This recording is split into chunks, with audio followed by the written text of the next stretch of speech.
vamos a comenzar esta sesión del 10º seminario Rafael Martín del Campo y Sánchez, titulado Avances en Estudios de Conducta Animal y Conservación. Y hoy nos va a hacer favor el maestro en Ciencias, Paulino Afonso Campos, de la Universidad de Guadalajara, profesor e investigador. Vengo de la Autónoma de Guadalajara y también estudié la maestría en la UDG, o sea, en las dos, me cuentas. La maestría en la Universidad de Guadalajara, Autónoma de Guadalajara, y es especialista en herpetología, ha realizado muy diversas investigaciones sobre listados de especies herpetológicas de Nayarit, esa la tengo muy presente porque yo trabajé en Nayarit, por mencionar algunas. Tiene también varias publicaciones, tanto nacionales como internacionales, en especial de anfibios y reptiles en el occidente de México. Es miembro del grupo de especialistas de cocodrilos de la Unión Internacional para la Conservación de la Naturaleza y es asesor científico del CITES, que es la Convención Internacional de Tráfico de Especies, de la CONABIO. También colabora con la colección herpetológica de la Universidad Autónoma de Guadalajara. Lleva más de 25 años trabajando en relación a los conflictos humano-cocodrilos, ¿no? Y ha participado en el taller sobre el cambio de estatus del Cocodrilus moreleti de nivel 1 en CITES a nivel 2 en el acta de especies en peligro. Hoy nos hará favor de presentarnos la ponencia titulado Conflictos humano-cocodrilo en México, frecuencia, cuándo y por qué ocurren y comportamientos sugeridos. Le agradecemos mucho su presencia al maestro Paulino. Muchas gracias.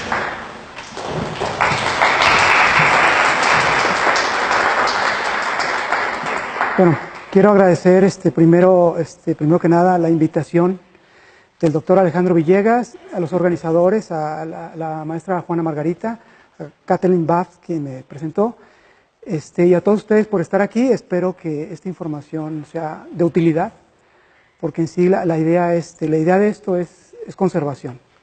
Entonces, bueno, ¿no se escucha? ¿Ya se escucha mejor?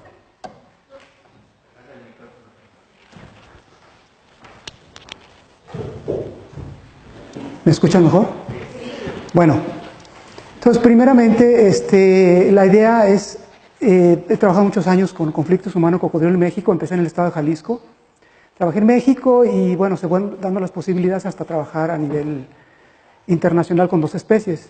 Entonces hay muchos datos, hay mucha información que se está transformando para comprender qué es lo que está sucediendo, y aquí voy a presentar parte de la información. Y bueno, mucha de esta información está en proceso de publicación, entonces hay algunos descubrimientos muy interesantes que que de hecho es la conclusión de esta presentación. Y bueno, el inicio es, vemos aquí 4 especies, normalmente estamos acostumbrados a las 3 especies que hay de cocodrilos o crocodilianos que hay en México.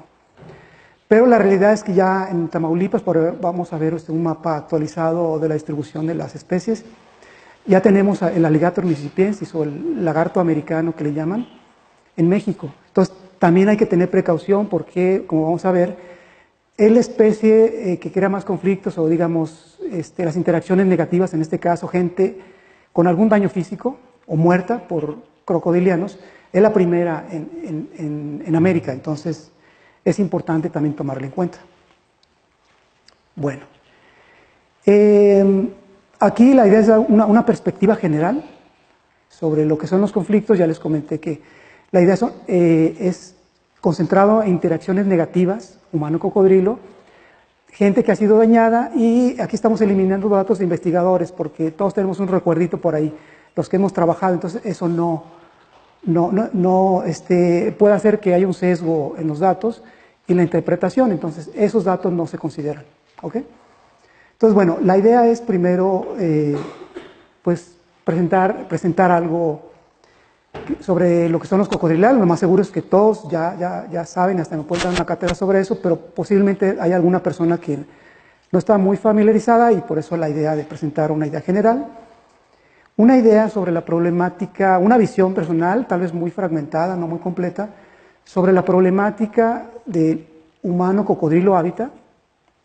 Y bueno, ¿y qué es lo que pretendemos después de 25 años? Y bueno, tenemos años tratando de hacer algo en pro de la conservación y de la armonía entre humano-cocodrilos hábitat.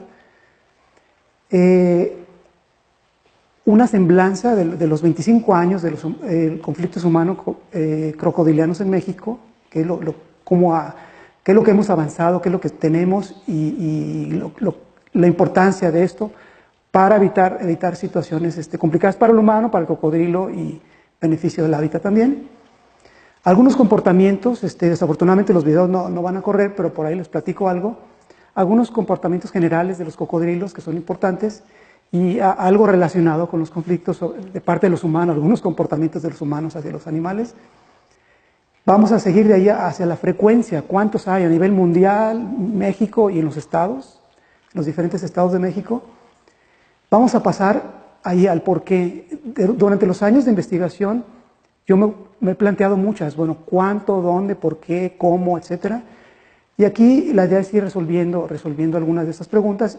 Vamos a iniciar con el por qué, después cuándo y por qué, porque siempre hay una relación ahí.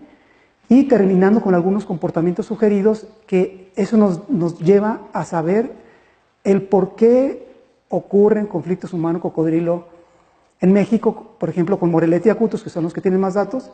Caimán hay muy pocos datos, pero con esto podemos saber para hacer un manejo con relación a, digamos, a las especies, a tratar de evitar conflictos con los humanos, porque vamos a ver quién es el que tiene la mayor carga de culpabilidad en este sentido. Entonces, bueno, vamos a terminar con eso la presentación. Ahora, a nivel general, los crocodilianos, este es una semblanza más o menos de la filogenia, no está muy completa, por ahí algunos pueden percatarse. Con algunas actualizaciones vemos que los crocodilia están más cercanos a las aves, y las aves son dinosaurios muy avanzados, ¿no? Dentro del grupo reptilia. Las tortugas, recientemente, bueno, ha habido muchos cambios moleculares que las ponen, las quitan, las ponen, pero a partir de Lee, creo 2013, pues están cercanas a las aves y a los cocodrilos. En este caso, los dos grupos más cercanos, que a pesar evolutivamente, pues están muy lejanos todavía, pero en este caso son los más cercanos con relación, digamos, los más cercanos entre ellos y lejanos de los esquamata y los rinocefalia, el esfenodón de Nueva Zelanda y serpientes y cocodrilos. Y las tortugas, pues es un clado que es hermano de los cocodrilos o los crocodilia. Y las aves y pues los mamíferos aquí los tenemos. Para acá están los anfibios, peces, etcétera, ¿sí? Ok. Entonces, bueno, la clase reptilia a nivel general tiene un orden que son los cocodrilos y caimanes y gaviales, son 3 grupos. En este caso, la familia Gavialide está compuesta de 2 crocodilianos que tienen el hocico muy delgado, como una especie de tubular, que es el gavial, en este caso estos son los gaviales, ¿sí? Este es el macho que tiene una protuberancia en la parte anterior del hocico, y las hembras se encuentran en Nepal, al norte de la India, en Pakistán, toda esa zona. Y el falso gavial se encuentra al sur, hacia Malasia, Indonesia, Borneo, Sumatra, toda esa zona al sur del sureste de Asia. En el caso de la familia Crocodilidae, son los verdaderos cocodrilos que tienen el hocico un poco largo y cónico, digamos, ancho, y va haciéndose un poco delgado. Y el cuarto diente asoma por fuera de la mandíbula superior. A diferencia de los caimanes, que el diente no asoma, que hasta vemos que sí es una perforación. Pero en los caimanes, la familia Alligatoridae, el hocico es más corto, es muy corto y es más ancho, ¿sí? Entonces son algunas características para distinción de los diferentes grupos de crocodilianos a nivel internacional, y ya vemos que en México tenemos 4. Ahora, Es importante tomar en cuenta que los crocodilianos son depredadores oportunistas y son depredadores especializados. Entonces la gente dice, bueno, son muy agresivos. Y un planteamiento que yo me he tomado, hay un libro de Johnson, que el libro se lo recomiendo, está muy bueno.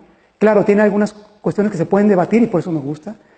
Es de Johnson, creo que es editorial El Manual Moderno, se llama la agresión en el hombre y en los animales, y él plantea el que un cocodrilo atrape una cebra y se la coma, esa agresión. Entonces nosotros como humanos, nuestra percepción es esa, que es agresión, pero ellos están diseñados para eso, para comer, para morder, para la emboscada. Por ejemplo, tenemos los ojos que están en una parte superior, son pequeños, tienen una membrana nictitante como las aves, que les ayuda a cubrirse cuando están debajo del agua y pueden ver. La nariz, los ojos cierran y están sellados por esa membrana cuando están en el agua. La nariz tiene unos músculos que ayudan a cerrar cuando está bajo el agua. No tienen labios, por lo cual les entra agua, pero tienen un paladar secundario, el cual sella. Y ellos pueden estar debajo del agua, pueden estar viendo y pueden estar, a veces dejan casi nada más los ojos y la nariz por fuera del agua. Y pueden estar en emboscadas, pueden estar 1 hora o 2 horas esperando una presa, sin ningún problema. Cuando nosotros vamos a su hábitat, es muy común que ellos nos estén observando y nosotros no vemos nada. Entonces, ellos son especialistas en esto y tienen una paciencia tremenda. Pueden durar mucho tiempo en espera hasta que ven la oportunidad y pues van sobre la presa. La cola es muy fuerte. La primera parte es muy musculosa, la segunda está aplanada lateralmente para poder impulsarse en el agua y poder capturar presas, que el rango... Se dice que el rango de un cocodrilo adulto es de 2 metros en el agua. Capturan ñus, capturan cebras, muchos animales que nosotros no podríamos, o sea, sería muy difícil. Ellos están especializados en eso. Son muy rápidos, en el agua son extremadamente rápidos, sobre todo los juveniles yo los he visto y como peces, rapidísimos, se ven que avanzan muy rápido. Los adultos son un poco más lentos por el peso, pero tienen una fuerza tal en la cola y a veces el impulso también en las patas, que les ayuda a ser rápidos en un corto tramo. Lo mismo que ocurre en, digamos, no exactamente lo mismo, sino en tierra, pueden ser muy rápidos en un tramo muy corto, porque a veces ayudan de la cola y de las patas y pueden impulsarse. Si la presa está cerca, la pueden tomar, o por otro lado, si un humano se acerca, pues, puede ser muy riesgoso. La mordida, tiene una mordida desde 90 a 900 kilogramos, que son entre 900 y casi 9000 newtons, ¿sí? Es muy fuerte. Esta es la medida en más o menos en el 11º diente, que es que son el caniforme. Perdón, este es el moraliforme y este es caniforme, que sirven para fijar. Los dientes están muy especializados, están curvados un poquito hacia adentro, sobre todo la parte anterior, y los posteriores pueden ser un poquito más bajos y más anchos y a veces un poco planos lateralmente, dependiendo de la especie. Y son muy importantes en los ecosistemas. A veces nosotros como humanos la percepción es: hay cocodrilos, son peligrosos, hay que matarlos, hay que sacarlos, es muy común. Pero ellos ayudan a controlar poblaciones de peces, ayudan por medio de sus heces digamos, a reciclaje de nutrientes, aportación de nutrientes al ecosistema, y cuando mueren también. Entonces, por otro lado se ha dicho que hacen algunos canales, algunos, digamos, como charquitos en donde otras especies pueden subsistir cuando baja el agua, en algunas especies como el morelete y como el alligator, que son de lugares como pantanales y de tulares o pastizales inundables. Tienen importancia médica. Su sangre se ha descubierto que tiene grandes capacidades para eliminar bacterias, sobre todo bacterias que son patógenas al humano, ¿sí?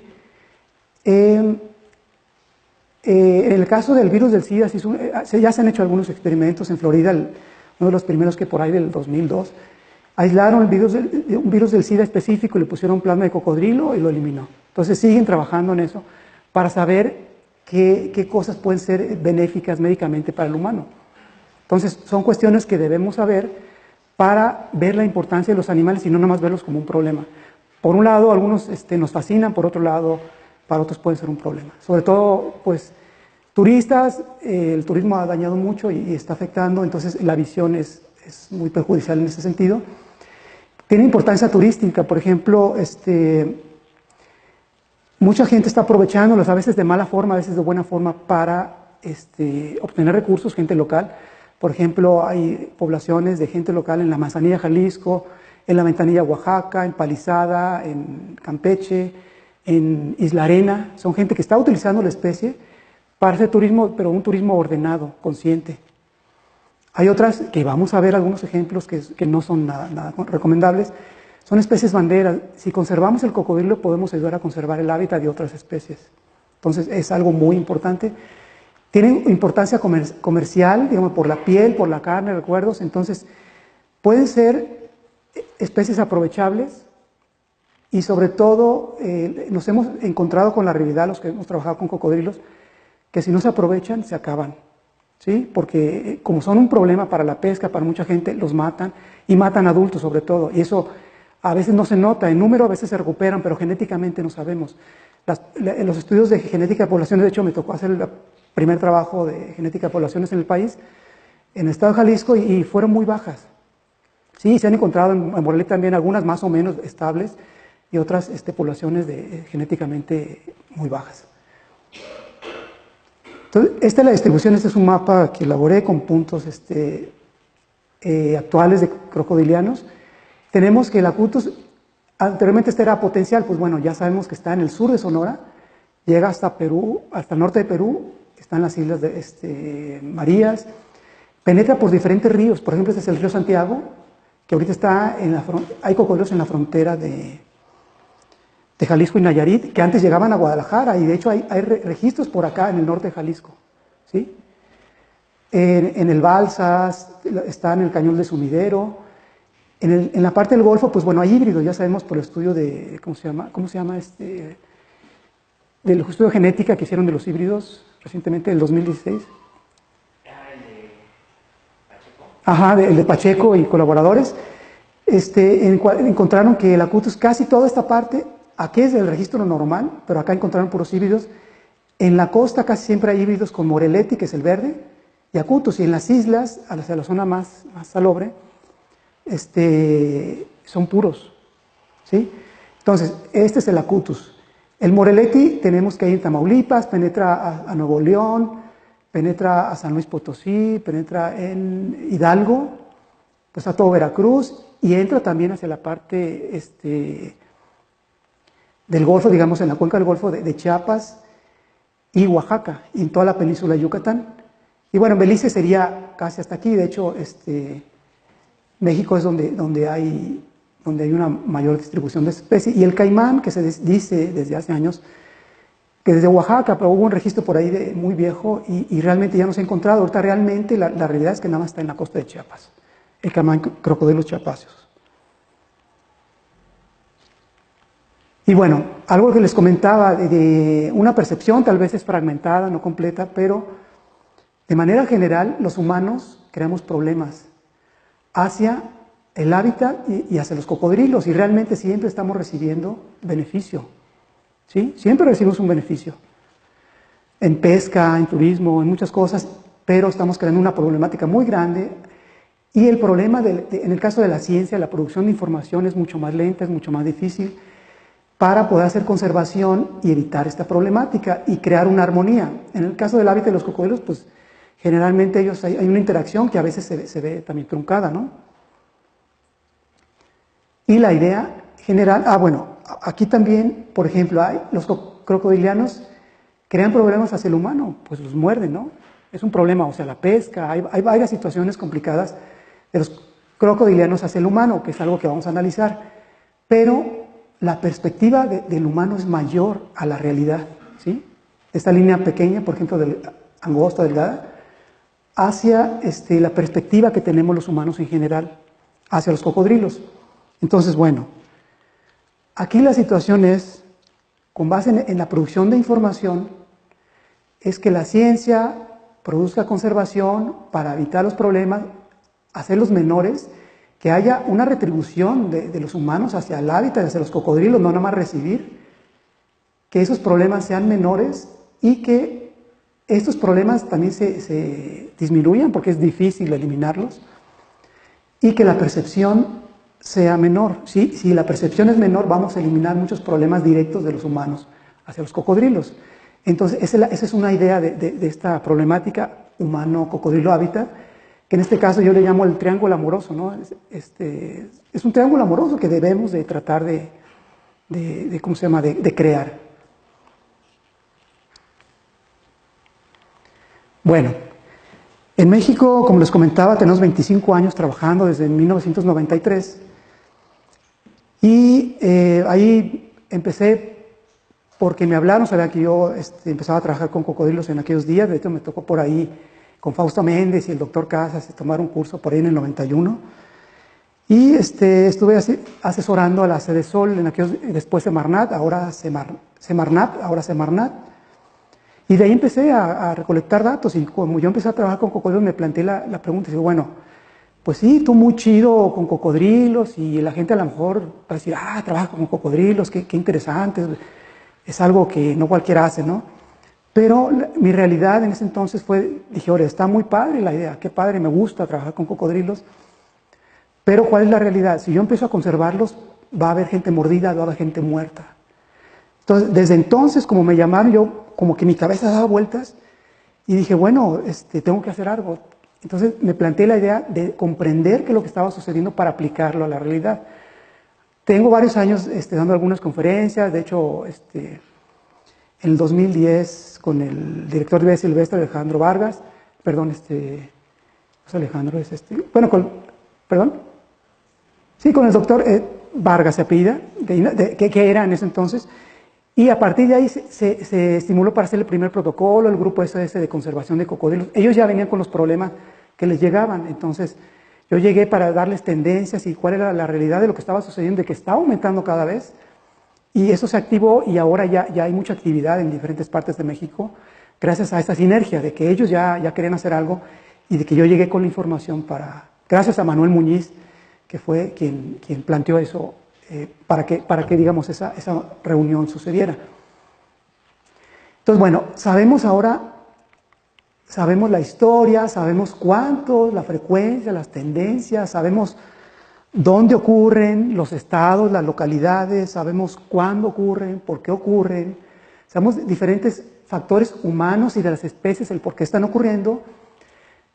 Sabemos a quiénes les ocurren, quién es el sector de la población más dañado y cuáles son las tendencias que están cambiando hacia otros sectores, porque ya han cambiado, antes eran unos, ahora ya han cambiado otros, es dinámico esto.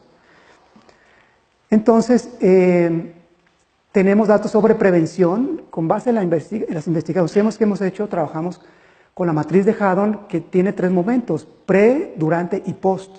La primera es para prevenir, la primera es para saber qué hacer durante el problema y la tercera es para solucionar si ya sucedió.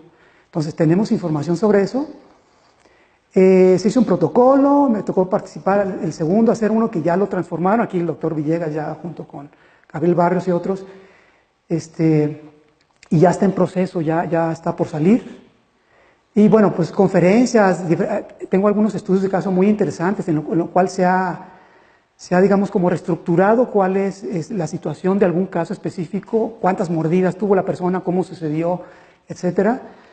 De hecho, por ahí en algún momento me llamaron el CSI de los cocodrilos, que no me gusta eso, no me gusta ver a la gente, casos sangrientos, eso, pero a veces uno lo tiene que hacer para comprender esto. A mí no me gusta realmente, hay cosas que veo buscando en internet, a veces le cambio, créanme, no me gusta. Entonces, bueno, pero a veces hay que hacerlo para obtener información. Entonces, estoy en el proceso de entrevistas, han hecho muchas, proceso de crear algunos videos, sobre todo van a ver por qué. Estamos ahorita en la temporada de inicio de la mayor parte de conflictos en el país. Ahorita está iniciando, acá va a ser el primero de la temporada que va a ser en la isla de Cozumel, el 12 de abril. Y ya empezó, y vamos a ver el por qué, ¿sí? Pues diversas publicaciones científicas, ahorita hay muchas en proceso, de hecho ahorita va a haber la semana que viene una reunión en la Argentina, en la cual se van a hacer 3 presentaciones sobre el tema de aquí de México y a nivel internacional también con 2 especies. Y hay nuevos descubrimientos, están saliendo cosas muy interesantes que no se conocían, cuestiones de saber por qué ocurren y cuándo ocurren. Entonces es algo que vengo a compartirles este día y que bueno, está en proceso de publicación la mayor parte. Esto es algo de la historia, que bueno, en principio pues finales de 1800, por ahí decía John Bjarnason, publicó algo en que en los 80s, en el siglo XIX, las tenerías se incrementaron, los registros de tenerías se incrementaron en Nueva York. Yo he platicado con la gente de campo y ellos en diferentes lugares, el doctor Casas y el doctor Guzmán, publicaron cuántas toneladas se producían en cada estado, qué es lo que sucedía. Y en este caso, pues el efecto Casas y Guzmán, que dice comenta el doctor Casas, el efecto Casas y Guzmán, que a partir de aquí se dice que bueno, hubo una veda, pues sí, empezó a haber una veda, pero hubo permisos. Acá era cacería indiscriminada. Conocí, de hecho, tengo un caso de una persona en el 58, que yo lo conocí, le tomé fotos, hablé con él, él ya era grande, y él tuvo una mordida de un cocodrilo de 3 metros porque estaba cazando un cocodrilo, ¿sí? Entonces, y era para vender las pieles. Pero hay un hueco por ahí, un hueco de información desde desde principios de los 60s hasta inicio de los 90s, que tiene que ver con la densodependencia y tiene que ver, densodependencia digamos, de las poblaciones de cocodrilos, y tiene que ver también con la matanza de cocodrilos, porque aquí fue una etapa de recuperación del 60 hasta 90, digamos, de que no había casi, y después empezó a haber la recuperación del 90 en estructura de clases y tamaños, hasta empezar a crecer ya en esta etapa del 2000 al 2010 ya había animales más grandes, seguía la recuperación. Ahorita hay lugares que tenemos, es muy común ver animales de 4 metros, antes era raro, veíamos de 3 y eran grandes, en diferentes partes de México. Ahora me ha tocado ver, hay animales ya de 5 metros, ¿sí? Lo que no era común, y animales de 4 metros comunes, 3,5, 3, muchos. Por ahí les voy a presentar una foto, un video no salió, pero una foto sale.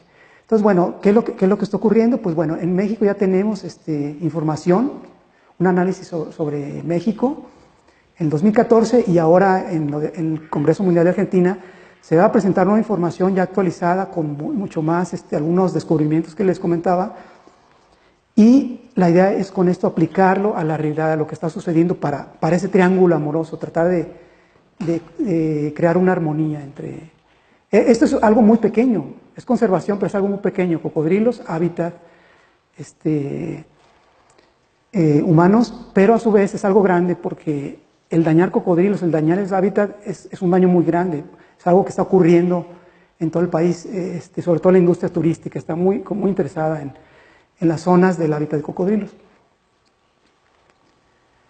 Les comentaba, sabemos dónde, sabemos frecuencias, tenemos muchos datos, sabemos dónde hay inclusive muertes, los rojos son puntos donde ha habido muertes. Entonces hay muchísima información que ya está saliendo y nos está ayudando para hacer planteamientos de dónde, cómo, con quién, qué hacer. Estrategias para aplicar esta información y disminuir problemas que no nada más disminuye la especie, el disminuir la especie es disminuir la cadena, el hábitat, entonces hay que tener mucha precaución ahí. Hemos hecho estudios, por ejemplo, unas nuevas técnicas para saber reestructurar casos. Aquí subimos qué es lo que ocurrió, hablamos con la abuela que la salvó a la niña de 5 años en Puerto Vallarta en el 2006. Y pues es algo terrible, y aquí es con permiso de la mamá. La mamá, de hecho fue la que insistió, no, venga, tomen la foto, le levantó. Y dije, bueno, pues por la ciencia y por evitar, y de ahí salió esto, ¿sí? Entonces, estamos estimando, este es de una alumna que tiene su mordida, ya su marca de guerra, un cocodrilito pequeño de 89 centímetros, por una situación ahí trabajando en campo. Entonces tenemos mucha información y estamos creando información y esto nos ayuda a tener más precisión, porque no siempre tenemos todos los datos de un caso, ¿sí? Entonces a veces mucha de la información que les presento son inferencias, pero con base en mucha investigación, estudio de cada caso, y a su vez pues tenemos subestimaciones de los datos porque nos falta información. Bueno, en el caso de los crocodilianos tenemos que la reproducción es una parte muy importante. Ellos tienen, y la parte social, tienen comportamientos mucho más complejos que otros cocodrilos. Y aquí es importante que, bueno, los despliegues reproductivos son muy elaborados. En el caso del apareamiento también, por ahí se me pasó mencionarles que el tamaño del cerebro es más desarrollado que los reptiles. Un cocodrilo de 4.5 metros tiene como 8 centímetros cúbicos de cerebro, de volumen. Pero aún así es el más desarrollado dentro de los reptiles. No tanto como las aves, que ellos los tienen más desarrollado, pero eso hace que tengan comportamientos mucho más complejos, hacen nido las hembras, tienen una asistencia de las crías al nacer, a veces el macho en algunos casos, por ejemplo Álvarez del Toro por ahí comenta que el caimán, creo, macho también asiste a las crías, tienen un cuidado maternal, que hay algunas especies que pueden durar 1 año, 2 años en un área con las crías. En las especies mexicanas pues no es tanto, el acuto es entre 2 y 6 semanas, y en Moreletti pues tal vez puede ser un poquito más, porque es como más allegado a las crías que el acutus. Son inteligentes porque se dice que pueden usar herramientas. Se acaba de descubrir por medio... Vladimir Dinets es una persona que crea muchos videos en campo y se dio cuenta que en una temporada, en el alligator, la temporada que garzas hacen sus nidos necesita muchas varitas. El cocodrilo se ve que agarra una vara, la lleva y llegan garzas, la sueltan, llegan garzas y el cocodrilo las agarra. Entonces está utilizando herramientas. Es algo que no se conocía. Se dice que también, bueno, tienen dominancia, estos se guían mucho por la dominancia. Entre más grande, es el que reina ahí, ¿no? Y por otro lado, es interesante ver que por medio de la dominancia jamás he visto una hembra tuerta. Por ahí habrá algunas, pero muchos machos tuertos, porque las peleas por reproducción son muy comunes y hay muchos machos o con los ojos medios blancos o tuertos. Es muy, muy común. Esto nos habla mucho de la dominancia. Son polígamos, pero se sabe que las hembras le ponen el cuerno al macho y se ha comprobado múltiple parentesco genéticamente en los nidos. Nacen las crías, se hacen estudios y se dan cuenta que provienen de varios machos. Entonces son polígamos, pero también hay cambios en este caso. Y pues bueno, no es común que ataquen a las personas. Yo me pongo a pensar, ahorita por el Crocodylus acutus de 1958, a la fecha son como 450 casos en 13 países. ¿Cuántas personas han muerto, por ejemplo, en Jalisco este año? ¿Sí? Entonces, a veces nuestra percepción de los animales es como lo peor y no nos damos cuenta que a veces somos peores nosotros, ¿no? Y bueno, son muy sociales, vean esto, es un macho de gavial, vean las crías, esto es una foto que tomé de Facebook, disculpen por no poner los créditos, y es un macho, vean la cantidad de crías, son muy sociales, son animales aquí de 4 metros hasta casi 5 y ahí encimados, pero en temporada, por ejemplo en febrero, algunos se le pusen en marzo, el acutus, es la especie que más he trabajado. En febrero los machos llegan y por la nariz y le corren, vi correr ahora que estuve en febrero, un macho de 4 metros y medio más o menos, pero como un niño, digamos, por humanizarlo, el mangle era cerradísimo, dije, no va a pasar, se metió entre el mangle, había una barra de piedra como este tamaño, dije, no, se subió por el miedo que le dio por el otro animal, ¿no? Entonces son muy dominantes, muy, muy dominantes en la temporada, son más sociables en otras temporadas. Y esto es ensamblable, les iba a mostrar un video, pero vean, y de hecho la dominancia se nota. Por acá hay un macho grandísimo y una hembra media flacona acá, posiblemente después de la puesta. Y hay algunos animales un poco más pequeños por acá que realmente pues a veces no les permiten estar con los dominantes. Pueden estar en el mar en el caso del acutus, es la segunda especie. En la segunda especie con tolerancia a la salinidad, la primera es el Crocodylus poroso, el norte de Australia hasta el sureste de Asia. Y pues bueno, es muy común que las personas digan, ¡ay, cocodrilos en el mar! Y quieren ir a capturarlos. Yo digo, es normal, nada más hay que tener precaución. Ellos siempre están ahí, siempre han estado ahí. Lo que pasa es que hubo un momento que disminuyeron las poblaciones, ahora se están recuperando y luego dicen que son plaga y vamos a ver el por qué no son plaga. Entonces, bueno, esto es lo que era un video de San Blas, pero no hay problema, era para ver un poco la parte de la dominancia, ven los tamaños un poco menores algunos, y los más grandes y algunas hembras están en esta zona. Esta es la carretera que va a San Blas. En el 2001, 2002, andó mucho por allá, no se veía este efecto, porque estos animales crecieron, ¿sí? Se veía uno que otro, de hecho, este es un hábitat especial para ellos. En el caso de inundación, porque nos tocó ver nidos y colectar algunos nidos en estas zonas, entonces el humano está haciendo cambios, a veces perjudican, a veces benefician. En este caso, los perjudican porque cruzan carretera y los matan, pero el área de inundación se aumentó, ¿sí? Es algo que no tienen en otras partes.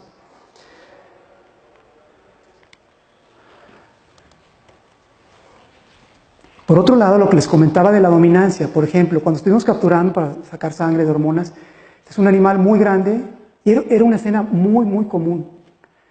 Cada que estamos capturando, aquí hay otro grande, acá hay uno menos grande, acá hay uno menos grande y acá hay uno menos grande. Entonces, la dominancia es algo por lo que ellos interactúan, tiene mucho que ver, y sobre todo es en los machos, que los machos viajan en diferentes partes del hábitat. Las hembras, su ámbito hogareño es más reducido, es mucho más reducido, y pueden estar en el territorio de los machos, pueden pasar entre territorio de machos, pero cuando pasa otro, tienen un comportamiento, sobre todo el acutus, o por ejemplo el cocodrilo del Nilo, que las hembras, cuando están cerca del macho, el macho se acerca rápido, levantan el hocico y se van así. Y los subdominantes hacen lo mismo, aunque sean machos. Aunque a veces llegan los machos grandes y los agarran, pero las hembras las respetan. Entonces, este es algo muy importante, la dominancia, ¿sí? El más grande, y no sé, pues que los humanos, ¿no? El que tiene más poder, pues creo que actuamos un poco parecido. Este era un video para que vieran un comportamiento aquí era un análisis muy interesante, porque es un alligator mississippiensis, en el cual en la temporada reproductiva, que también lo hace el acutus, por ejemplo, vibran y tienen unas vibraciones subaudibles que hacen que el agua brinque aquí y después ya se escucha después de eso. Entonces este macho estaba haciendo esto, pero después de repente como que voltea y se va rapidísimo. Llega tranquilamente un lomo mucho más grande que este, ¿sí? Con la cabeza por abajo del agua ya la levanta. Entonces la dominancia es muy importante.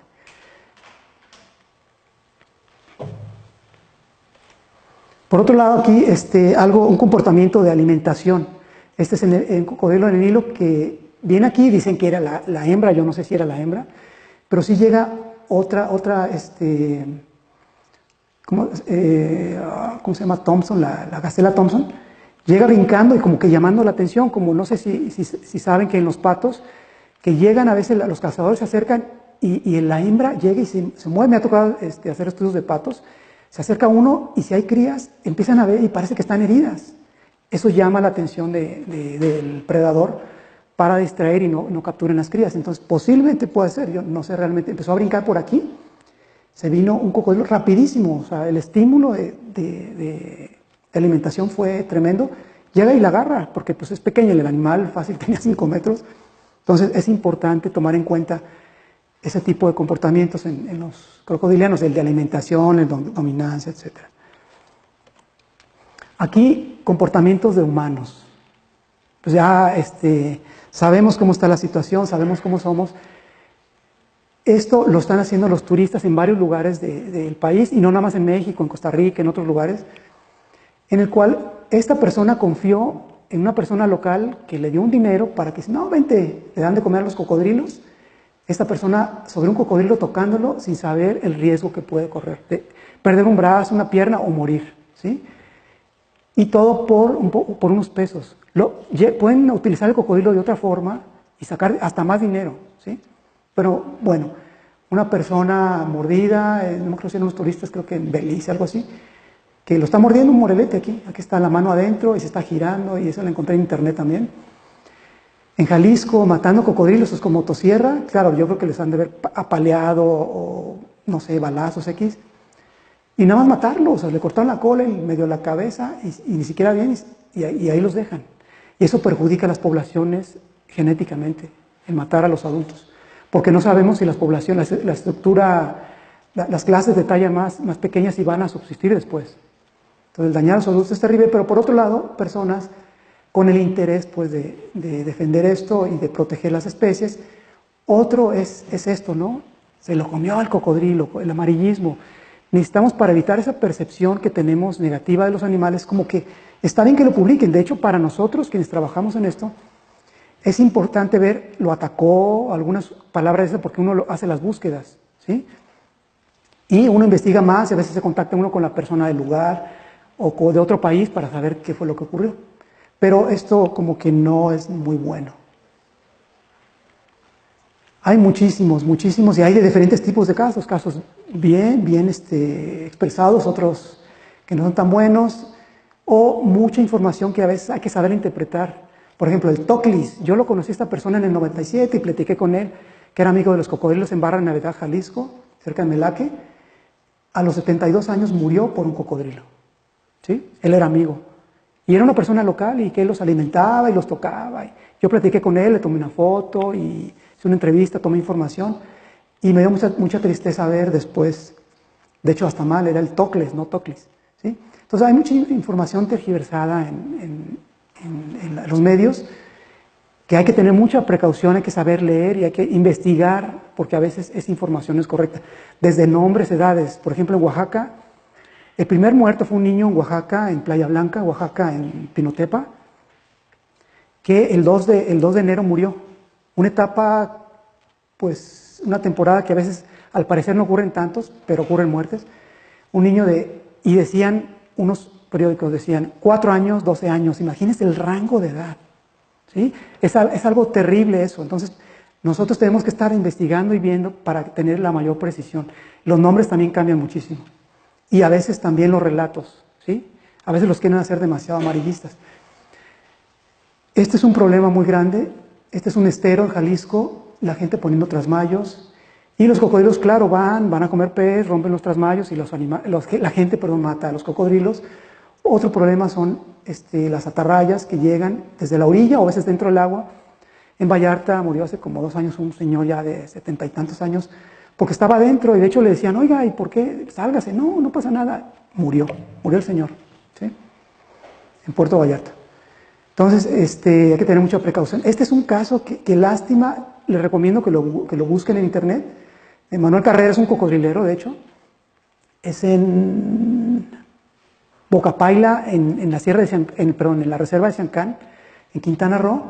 Y a mí en lo personal me dice mucho, comparando con el estímulo del cocodrilo en África y la gacela, que viene rapidísimo, aquí empieza aquel video, aquí hay algo que le lanzaron, una persona pero despavorida nadando como podía, hasta la orilla, acá hay un puente, y el cocodrilo está ahí tranquilo, pasa por abajo del agua, abajo de esto, y después se ve que empieza con calma a mover la cola, a acercarse.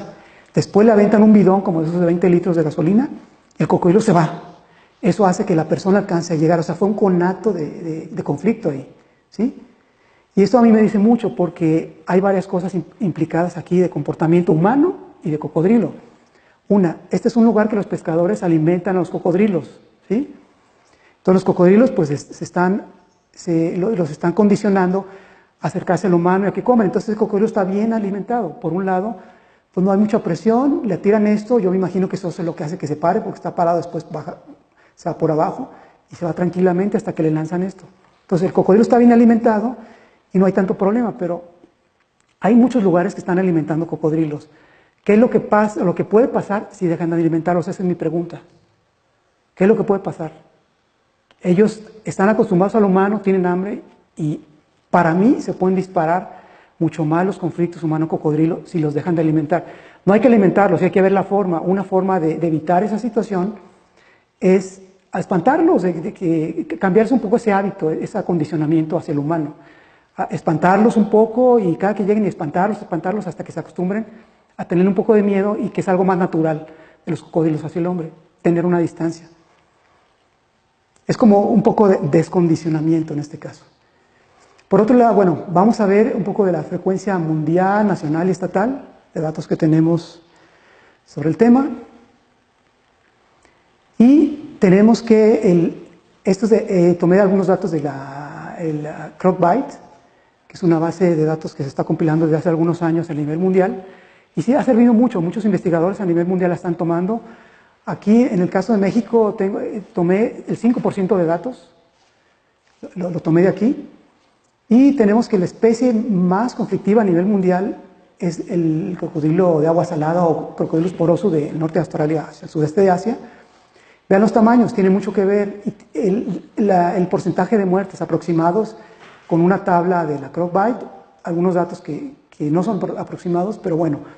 Después sigue el Niloticus, vean el porcentaje de muertes, vean los tamaños. El Alligator mississippiensis es la tercera especie a nivel mundial. En Florida nada más tiene 354 del 48 al 2013, nada más en Florida. Después sigue el mugger, que le llaman el Crocodylus palustris en la India, por allá Sri Lanka, todo eso, que tiene una mayor efectividad, o sea que en un futuro puede cambiar hacia arriba. Y el Acutus, que tenemos en la costa pacífica y un poco en Quintana Roo, que tiene 345 casos en 13 países, que son datos nuestros, y un porcentaje de 22% de muertes. Es la quinta especie en el mundo.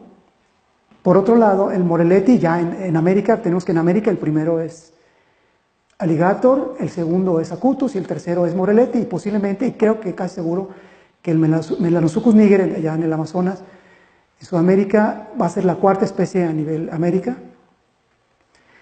Y pues bueno, si se fijan, en algunas ocasiones tiene mucho que ver hasta dónde pueden crecer, el tamaño. En el caso de las tres especies mexicanas, tenemos que el Acutus tiene 212 casos, en toda la distribución de 13 países ya unos 345, el Morelletti 87 en México, 115 en Guatemala, Belice y México. El caimán tenemos pocos datos, pero sabemos que hay algunos más que vamos a recuperar. Y pues bueno, la Crockback tienen esta cantidad, ¿sí? Para toda la distribución, para México, perdón. Ahora, ¿qué es lo que está ocurriendo? ¿Cuáles son los estados más problemáticos? En números muy gruesos, tenemos que Jalisco y Quintana Roo son los que tienen más casos. De hecho, es como una competencia. Jalisco, Quintana Roo, ahorita es Quintana Roo, ¿sí? Ahorita en estos días es Quintana Roo. Pero en el momento de esta gráfica, que son datos hasta septiembre del año pasado, es Jalisco. Después Oaxaca, Tamaulipas, Michoacán, Guerrero, que son de Guerrero para allá son los estados más problemáticos. Y ahorita vamos a ver por qué. Esta es una forma de análisis de la información. Aquí lo importante es ver, digamos, las barras azules, que es la que nos hablan en general del país, y las otras barras pueden ser por especie. Por estado tenemos que Jalisco es el que tiene más muertes, en el caso de muertes. Oaxaca le sigue, Quintana Roo, Michoacán, Chiapas, Tamaulipas. Aquí cambia un poco Guerrero y Chiapas. Se intercambian un poco, pero como vamos a ver, Guerrero es un poco más complicado, que se junta con el grupo de los 6, ¿no? Ahora, aquí analizamos las tendencias de los conflictos en México y las tendencias de las muertes, ¿sí? Aquí los conflictos los dividimos entre 5 para poder bajar la línea y ver qué es lo que pasaba, pero el análisis se hizo, digamos, con los datos normales, convirtiéndolos, transformándolos, para no tener problemas estadísticos, y nos dimos cuenta que sí hay una correlación entre los conflictos. Las líneas de tendencia nos dicen que hay una correlación, los conflictos y las muertes. Esto quiere decir que entre más conflictos hay, va a haber más muertes.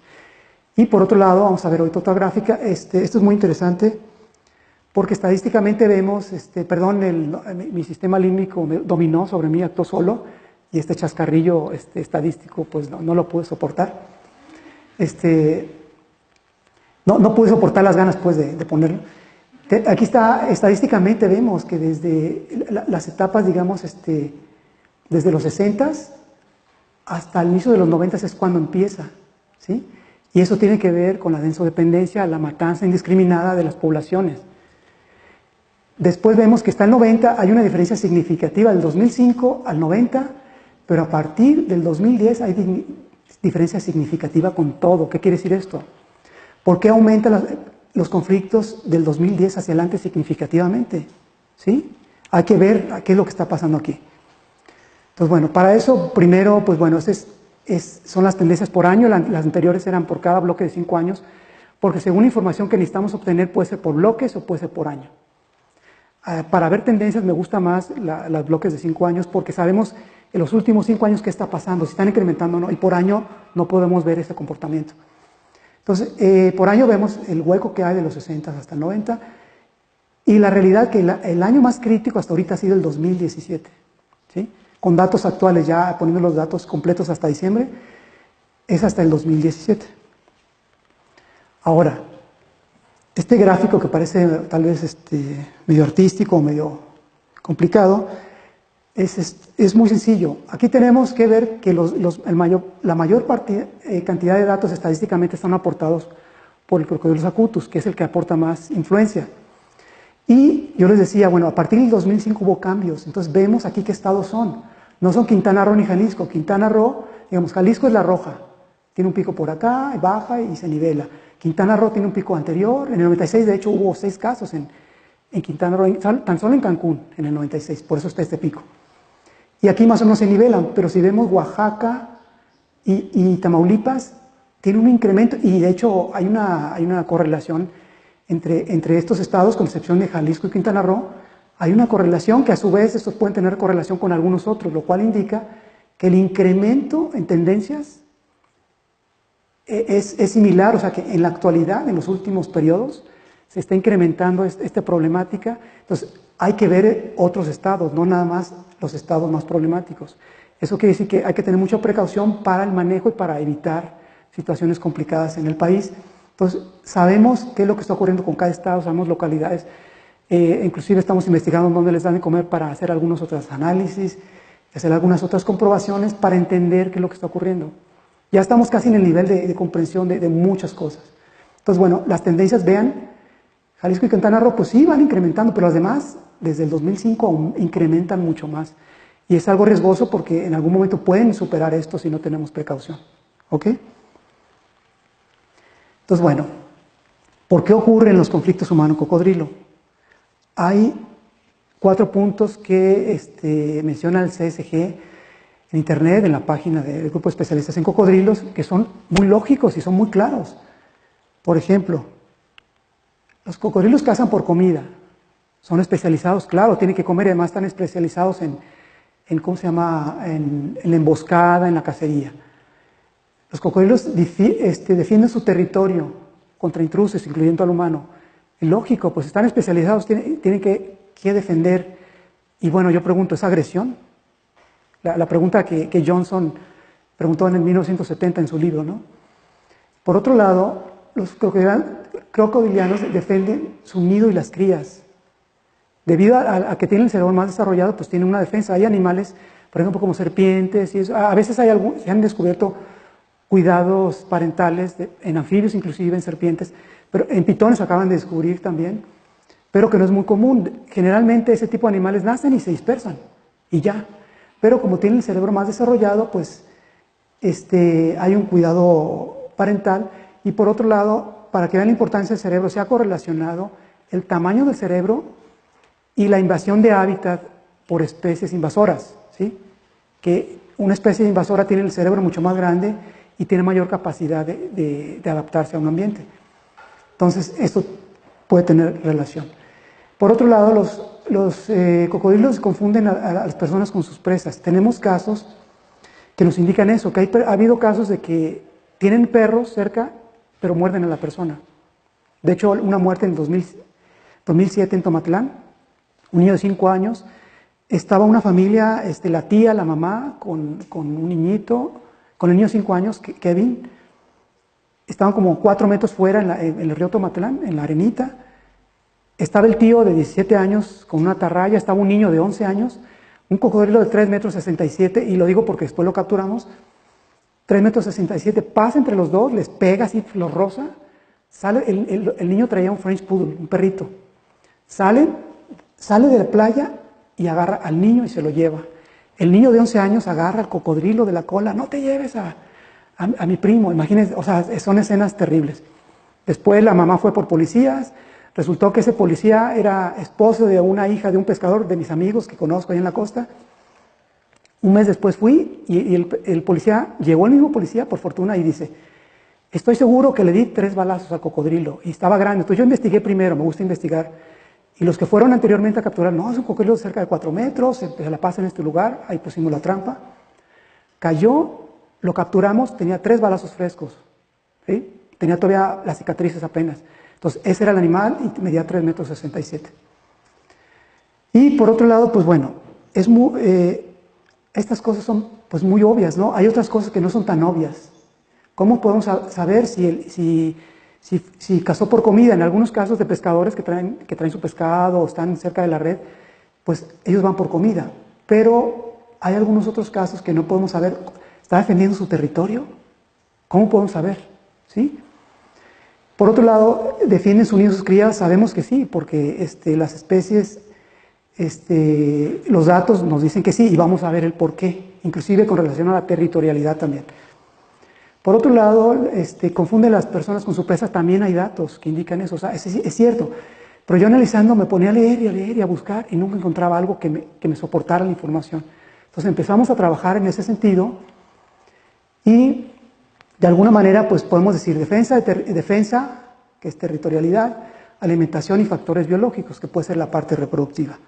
Pero hay diferentes factores que según nuestros datos decían, bueno, uno es la recuperación de las poblaciones, otro es el incremento en talla, la dominancia, yo le llamo efecto bite size.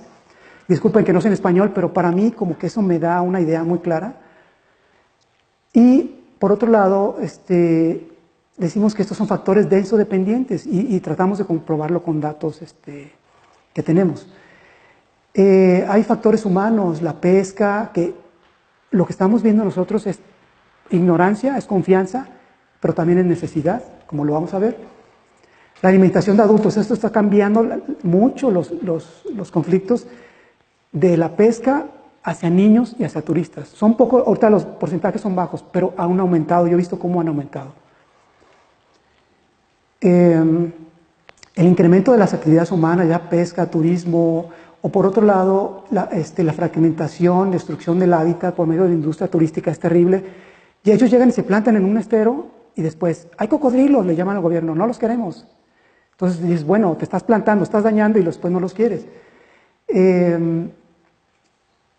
Hay desconocimiento de la biología y la ecología y esto sería más bien como una hipótesis, ¿no? Hay desconocimiento de la biología y la ecología. Vamos a ver cuáles son los mayores casos y vamos a ver si esa gente conoce o no la biología y ecología de las especies. Otro punto es el exceso de confianza. Como vamos a ver que todo coincide con los datos. Y el turismo, que cada vez hay más turistas. Vimos una persona tocando un cocodrilo de más de 3 metros, porque una gente local quiere dinero y le da de comer y invita a turistas. Y uno como turista llega y pues le tiene la confianza, es el de ahí, él es el que conoce, ¿no? Bueno, los factores humanos. Esto lo podemos resumir, después de análisis de muchos factores, estos son los más relevantes. Y podemos decir, bueno, que en general no son provocados. Veamos la barra azul, que la barra azul es la que habla del país en general, todos los datos compilados y estos son por especie, ¿sí? Según el color, pero la barra azul nos habla de los datos en general. Y podemos decir, bueno, no son provocados, pero en general el resumen de esto es que son hombres adultos que saben que, son hombres locales, adultos que saben que hay cocodrilos, que están dentro del agua y que pescan. Con esto sabemos cuál es la mayor cantidad o la mayor frecuencia del sector de la sociedad afectado. Hay otros que están cambiando debido a lo que les comento, a diferentes actividades humanas, pero en sí la mayor parte es lo que está sucediendo, ¿sí? Otro factor importante es el tamaño de los cocodrilos, que yo le llamo el tamaño bite size. Ahorita bajó debido a falta de datos. Hay casos que no podemos obtener o inferir cierta talla debido al caso, a la relatoría del caso. Pues bajó, antes estaba como más del 60. Pero bueno, volvemos a hacer un análisis para saber si realmente ese factor en acutus de 3 metros o más y en Morelletti de 2,5 o más, que eso es dependiendo de la maduración sexual, tiene que ver con eso. Y por otro lado, en el caso de las muertes, vamos a ver qué es lo que está ocurriendo. Entonces, bueno, aquí estamos comprobando la densodependencia. Esta es una población de cocodrilos en Puerto Vallarta. Es una población muy pequeña, es un estero fragmentado a un lado del aeropuerto, que tiene 700 metros de largo, no es muy grande, es manglar, y tiene canales. El recorrido por la lagunita y por los canales es como 1 kilómetro más o menos. Y lo interesante, bueno, ¿cómo podríamos comprobar esta densodependencia? Tenemos datos de muchas poblaciones de años, pero eran muy variables, porque en esta población es 1 kilómetro, recorrimos esta vez, la otra vez ya se pudo pasar y eran 5. O sea, y esta no, siempre esta población desde el 94, cada vez que monitoreábamos era constante, exactamente el área. Entonces, estos datos son más confiables, entonces vemos la población en general, de todas las clases de talla, vemos que llega un momento que disminuye la población. Esto nos indica que de alguna manera es la capacidad de carga de la población en número. En el caso de los adultos, pues está incrementando, todavía no hemos visto, posiblemente tengo que hacer análisis para ver la biomasa. Acá estoy seguro que la biomasa, pues son animales muy grandes. Cambia, en el 94 contábamos 2. Después en el 2006, 15. En el 2015, 45 y solo un área pequeña, animales ya hasta más de 4 metros. Y en un lugar muy pequeño. Tenemos que, la acumulación de datos y vemos cómo la cantidad de adultos coincide. Y hemos hecho análisis y bueno, de alguna manera vemos que sí hay una densodependencia. Aquí la población total bajó, porque pues si lo cerramos en otros números puede ligeramente aumentar. Pero ¿qué pasa en años previos? Esos son datos muy interesantes. Entonces, una población de cocodrilos contra los datos de un estado, es el estado de Jalisco, de conflictos, ¿sí? Estos son los conflictos acumulados, esta es la población, todas las clases, estos son los adultos, cómo van aumentando, y estos son los conflictos acumulados y estos son los conflictos en tendencia que si le agregamos más va a subir, como vamos a ver otras gráficas. En este caso es la misma población, pero son datos más antiguos y tenemos que los avistamientos los bajamos, los dividimos entre 10 para bajar y poder ver, tenemos la capacidad de carga aquí en número, y tenemos que hay conflictos que van incrementando y también los adultos. O sea que también podemos ver que es un factor denso dependiente, pero tiene que ver con la talla de los animales. Entre más adultos hay, una población madura, que hay más adultos, por la dominancia ellos llega un momento que empiezan a controlar las clases de talla menores y por eso bajan en número, pero en adultos sigue aumentando. Esta es una población anterior y bueno, pues el efecto bite size, y es muy común encontrar, es que hay una sobrepoblación de cocodrilos, hay que hacer algo, sí, en periódicos es muy común. Está infestado, no está infestado, no es una sobrepoblación, aquí lo podemos ver en la capacidad de carga, y todavía en la biomasa todavía no llega, pero ya la biomasa está cerca de empezar a decaer, a tener ya un nivel estable, a lo mejor se puede mantener un tiempo por ahí. Entonces, esa es parte de la percepción de la gente en general en el país. Ahora, ¿cuándo ocurren? Tenemos que, nuevamente el efecto de Acutus es mucho mayor. En el caso de los días de la semana, pues era de esperarse que más hacia fin de semana se carguen, como el domingo aquí en Acutus. Pero en Moreletti, pues ni modo que digan, pues es martes, hay que ir a trabajar, y miércoles, no, ya trabajamos ayer, ¿no? Ya menos. Entonces son datos, pues, muy extraños, que pueden tener algún efecto humano ahí, seguro que sí. Y por otro lado, los Moreletti, pues, ni diurnos ni nocturnos. Los casos que hay, pues son 50-50, en especies no determinadas, que no sabemos si es Acutus o Moreletti, pues bueno, se acercan más hacia el Acutus, y podemos decir posiblemente sean Acutus, ¿no? El Acutus es más diurno en este caso, entonces la mayor parte de los casos, debido al peso de Acutus, pues ocurren durante el día. Ahora, en el caso de las muertes y de los conflictos, ya por mes, en otro tipo de análisis, podemos ver que hay dos periodos en el caso de los conflictos por mes. Yo les comentaba que en abril inician las 3 especies de la línea roja, es la que hay que ver ahorita. Inician en abril, tienen un pico en junio y terminan en septiembre la mayoría. Yo le llamo fuera de temporada de aquí para acá. En el caso de las muertes, entonces hay que tener esto en cuenta, que hay 6 meses intensos, 6 meses menos intensos. En el caso de las muertes es diferente, tenemos que en abril y mayo ocurren en la mayoría, y por otro lado, en la línea, las barras azules, y por otro lado, de julio a octubre ocurren la mayoría también, pero es cuando más ocurren, es el mayor porcentaje, que de hecho es más del 60%. Por otro lado, se acercan más a la temporada de lluvias, que esto nos dice que es la temporada de lluvias, y en el caso de los conflictos, ya en abril a septiembre, octubre a marzo es mucho menor, 6 meses menor. Y bueno, pero ¿qué pasa? ¿Por qué ocurren en esta temporada de lluvias? La mayoría. ¿O por qué ocurren aquí? También las muertes, por ejemplo. ¿O por qué inician aquí? ¿Porque hay un pico acá? ¿O porque hay otro pico acá? ¿Sí? Entonces, bueno, ahorita vamos a tratar de resolver eso. En el caso, y se hizo un patrón, se construyeron con diferentes datos de anidación y los mayores datos que se tenían de comportamiento o por ejemplo, cuando nacen las crías. Y se hizo una construcción de, por ejemplo, aquí, despliegues reproductivos en todo el año de una especie en México. Este es el apareamiento, este es cuando anidan, esta es la temporada de incubación, esta es la temporada de nacimientos, este es el cuidado de crías y lo mismo para Morelletti, que Morelletti está más desplazado hacia lluvias. Morelletti, de hecho, los nidos los ponen con hojarasca y han encontrado, de hecho, por ahí. ¿Te toca a ti los nidos flotantes? ¿Para todo ya? Ok, ahí va, vamos a aventajar. Entonces, hay el caso de Morelletti, pues por mes, los casos, aquí tenemos lugares, digamos, se construyeron, aquí está el patrón general, para que vean cómo se construyó, los ciclos y los meses, cómo ocurren. Morelletti tiene un patrón más o menos general, de abril a septiembre, que bueno, coincide con las anidaciones, coincide con la anidación, con la incubación y con los nacimientos y también un poco con el cuidado de crías. Pero acutus también son 6 meses, abril inician, marzo casi no hay, en junio tenemos que es el mayor pico, ¿qué es lo que está pasando? Entonces, aquí es bien interesante porque en la parte norte tenemos que claramente es el apareamiento. En abril empiezan porque empieza la anidación. En junio es el pico porque empiezan los nacimientos. En septiembre es porque es el cuidado de crías, pero tenemos un problema con Chiapas y Oaxaca al sur.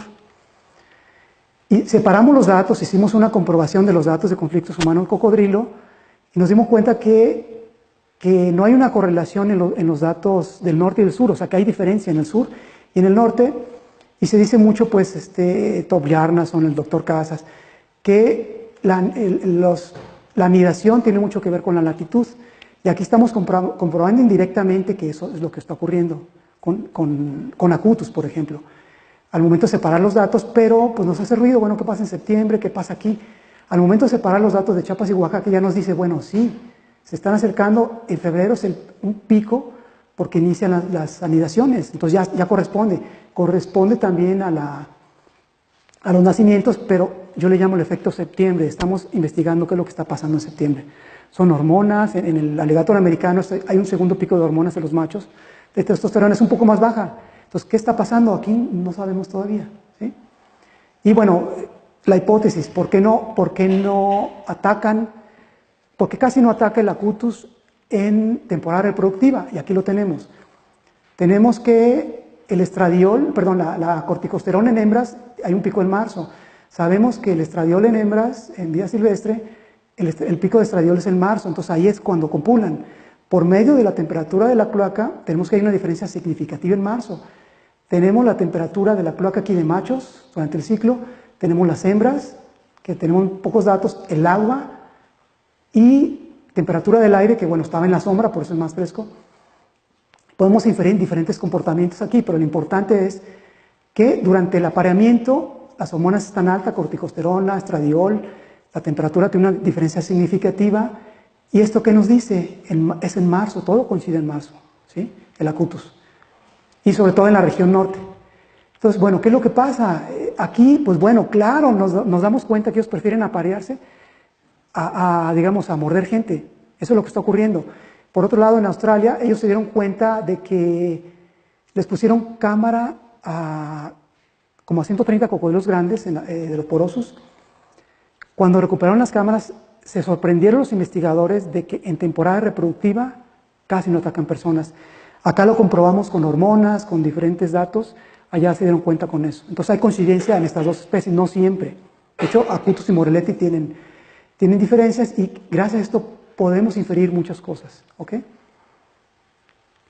Ahora, finalmente, la pregunta, los 4 puntos del por qué ocurren. Nosotros determinamos varias cosas, separamos, tenemos un problema con la latitud y con la temporalidad por mes. Eliminamos ese problema y cuadramos todos los datos de alguna manera,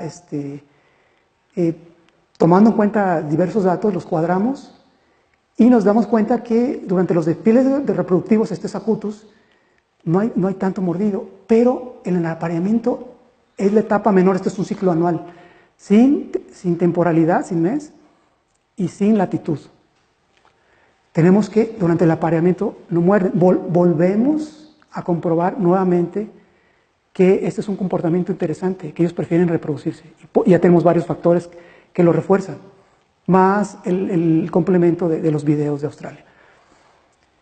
Nos damos cuenta, como habíamos visto, inician en abril, durante la anidación, la incubación, pero en los nacimientos, que coinciden mucho con junio, gran parte, es el mayor pico acutus. Después, durante el cuidado de crías, fuera de temporada, esto se diluye porque son varios meses, entre 4 y 6 meses, dependiendo de la zona, si es el sur o la latitud norte, del 18 grados para arriba norte, o 16 grados hacia abajo sur. En el caso del Morelletti, tenemos que ellos muerden cuando se aparean, ellos muerden cuando están los nidos y muerden cuando hay incubación, pero cambia cuando nacen y cuando están cuidando a las crías es menos.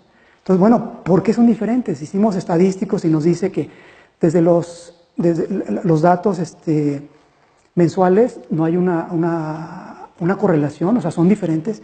Y aquí también estos datos nos da que no hay correlación, son diferentes los datos. Por lo tanto, y viendo hacer una comparación con los datos de África, podemos inferir que cada especie de cocodrilo, de manera general, muy general, los conflictos humano-cocodrilo se comporta diferente, debido al ciclo, debido a cuestiones filogenéticas, a su hábitat, los hábitos que tiene cada cocodrilo son diferentes. Y estos son de los descubrimientos que nos ayudan a comprender mejor qué es lo que está pasando, y son de las preguntas que yo decía, bueno, yo nunca encuentro información al respecto, aquí está, lo estamos presentando. Ya descubrimos qué es lo que está ocurriendo y por qué, inclusive con cada especie. Y vemos las tendencias, vemos qué está pasando, y podemos inferir, bueno, hay diferencias de hábitat. Acutus es más de manglares y de arena, de zona de arena, y Morelletti es más de como pantanales, zonas con tular, muy extensas, por ejemplo, en Tabasco, ¿cómo se llama?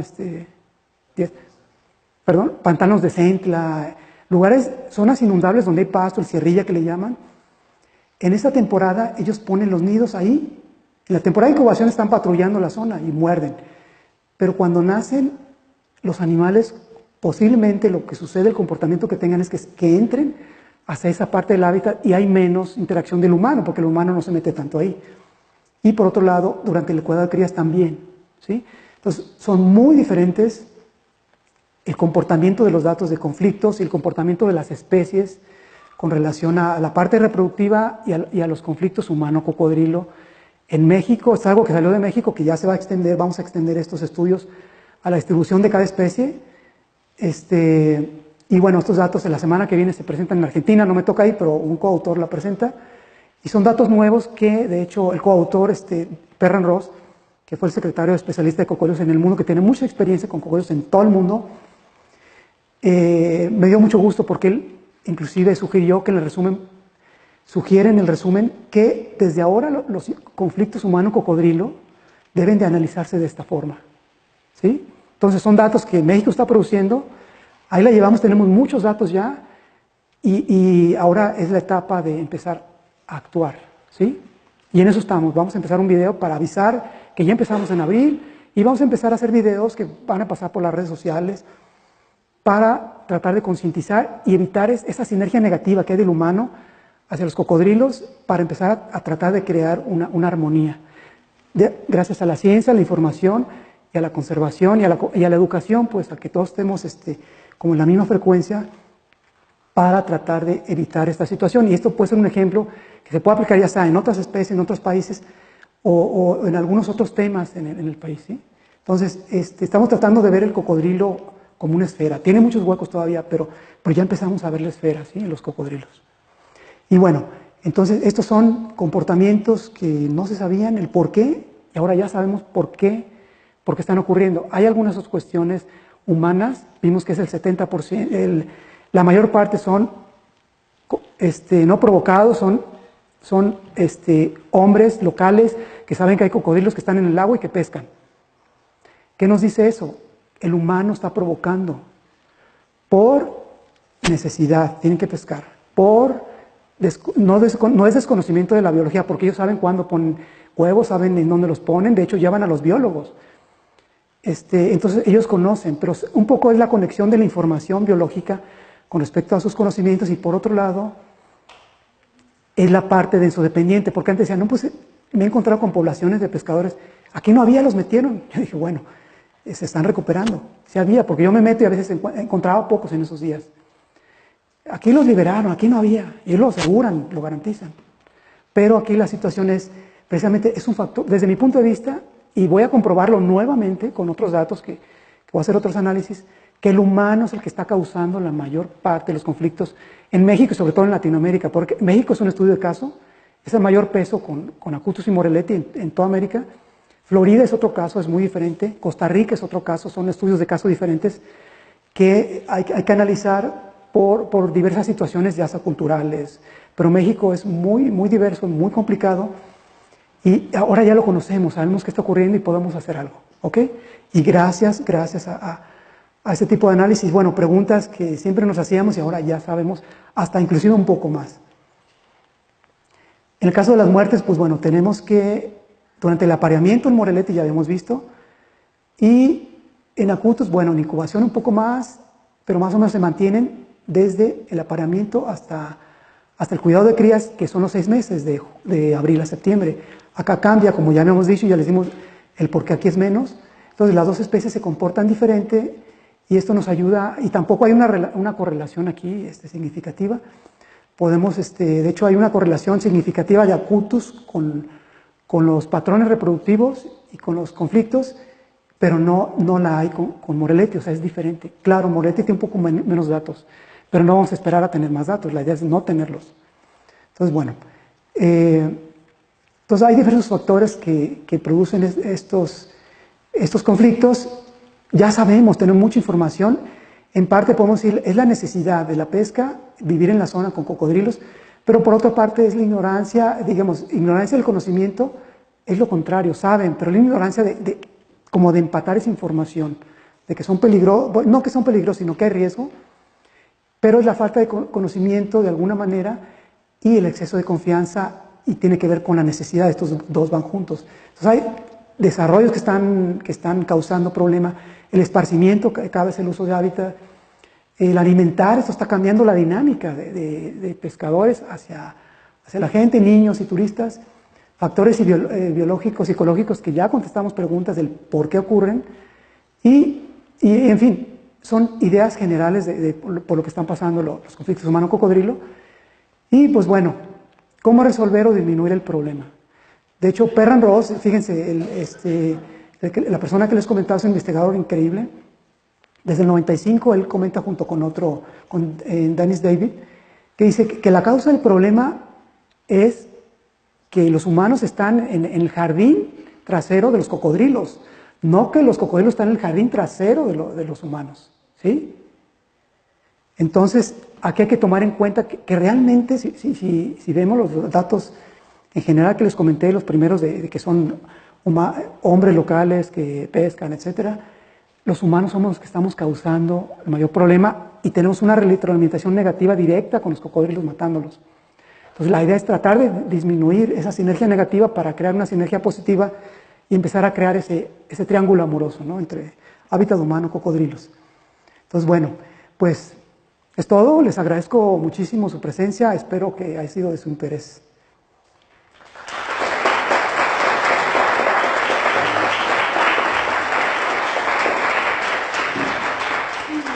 Tenemos tiempo de unas cuantas preguntas.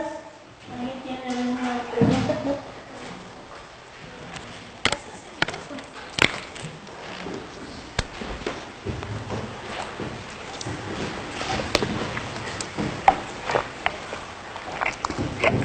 Hola, muy buenas tardes. El efecto hormonal que presenta casi al final, que hay varios picos que se tienen. ¿Han ustedes analizado el agua y ver si está tan contaminada que puede tener químicos que puedan alterar las hormonas de estos cocodrilos, o solo lo ven por medio de muestras de sangre y los picos que ellos presentan? No hemos analizado, ¿sí me escuchan? ¿Sí? No hemos analizado los químicos, pero hemos tomado en cuenta los parámetros hormonales de otros cocodrilos y más o menos están dentro. Y desafortunadamente el estudio que se hizo fue de 6 meses, porque me dañé la rodilla y ya no pude hacerlo de 1 año. Entonces, pues los valores se acercan a otros, pero no con relación al estrés, la corticosterona. De hecho, tenemos que los resultados del estudio, hicimos un estudio en vida silvestre y cautiverio, a la par, para saber qué estaba pasando, y encontramos algunas diferencias. Por ejemplo, que el estrés puede explicarlas, porque los valores, los mayores valores de corticosterona, los mayores niveles, a nivel mundial, los tienen los cocodrilos ensamblados hasta ahorita. Es el análisis. De hecho, mi director de tesis, el mejor endocrinólogo del mundo, Val Lance, que es un inglés que está en San Diego, cuando vio los valores dice, they are unhappy. O sea, ellos no son felices. Que están encerrados, están en malas condiciones. Y esto nos dice que necesitamos renovar y conocer un poco más de la biología para poder manejarlos.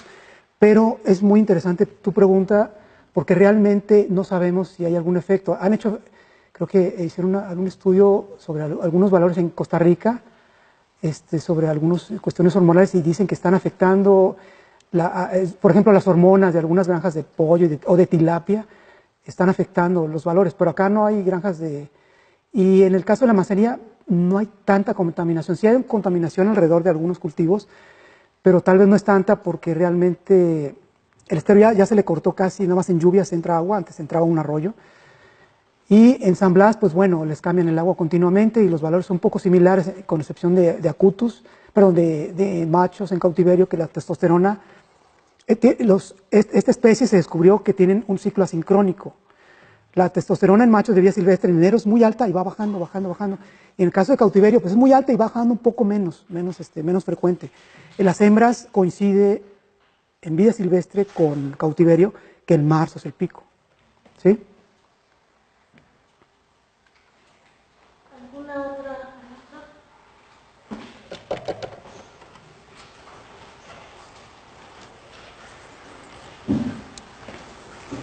Buenas tardes, Buenas tardes. Quisiera igual preguntarle sobre cuál es el protocolo, los protocolos que siguen cuando tienen este tipo de ataques. O sea, porque uno es diferente, obviamente, lo que comenta de pues, la justicia que se hace en las localidades hacia los cocodrilos, pero cuáles como las normativas que ustedes tienen para actuar cuando tienen este tipo de conflictos.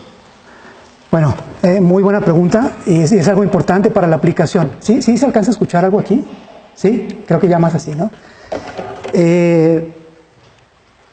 Bueno, primero se hizo un protocolo muy institucional que él manejaba un poco más la cuestión institucional hacia abajo para ver que se hicieran grupos. Ahora yo hice un segundo protocolo que era más aplicado con esta información hacia el campo. Entonces con eso ahora el doctor Martín y a otras personas les tocó trabajar. Es muy institucionalizado porque pues, las instituciones fueron las que pagaron, pero la idea es que se formen grupos, entrenarlos en el protocolo de la parte institucional y en cómo van a trabajar en campo. Mi interés personal es trabajar la matriz de Haddon, porque ya sé quién es, y decir, bueno, ¿qué vas a hacer? ¿Qué sector de la sociedad? Durante, ¿qué vas a hacer? Y después, ¿qué vas a hacer? El factor más importante para mí es la prevención. Pero si ya está ocurriendo, la idea es, se va a trabajar con un teléfono, creo que es 911, si mal no recuerdo, en el protocolo está. Entonces ya hay un protocolo y de hecho aquí voy a participar con el doctor en Chiapas para empezar a entrenar personas locales, pescadores, en este protocolo, que sepan cómo actuar, a dónde ocurrir, que estén entrenados ese grupo y que estén en contacto para saber recurrir desde qué hacer, cómo prevenir, qué hacer en el momento si hay una persona que está siendo atacada, y a dónde recurrir, porque cuál es la vía de salida, cuál es el hospital, quién puede atender, cómo lo pueden atender. Entonces, hay muchas cosas por hacer en México y ya se está haciendo. De hecho, hay grupos que están trabajando de forma personal, por ejemplo, en la zona de Vallarta, Nayarit, en Oaxaca, en Cancún, en Quintana Roo. Hay muchos lugares que ya muchos investigadores están tratando de hacer, pero generalmente a veces somos como la policía, llegamos tarde. Ya ocurrió. Entonces, aquí lo importante es prevenir. Y con estos datos ya hay muchas cuestiones que nos ayudan a saber qué hacer para prevenir, porque sabemos ya desde los comportamientos de los animales, comportamiento de la gente y diversos factores que tenemos que ir tratando de transformar para evitar esas situaciones. Desgraciadamente ya no tenemos tiempo para más preguntas. Le agradecemos al Laboratorio de Vertebrados Terrestres del Departamento de Biología Comparada. Agradecemos mucho la participación del maestro Ponce, porque pone en evidencia la importancia de contar con datos con bases científicas para poder manejar y conservar, en este caso, a los cocodrilos de México. Muchísimas gracias por su participación. Gracias.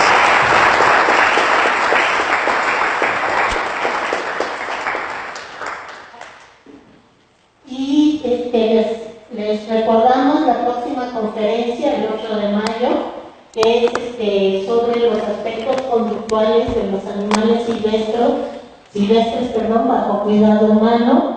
Esperemos que este ciclo les esté gustando. Muchísimas gracias.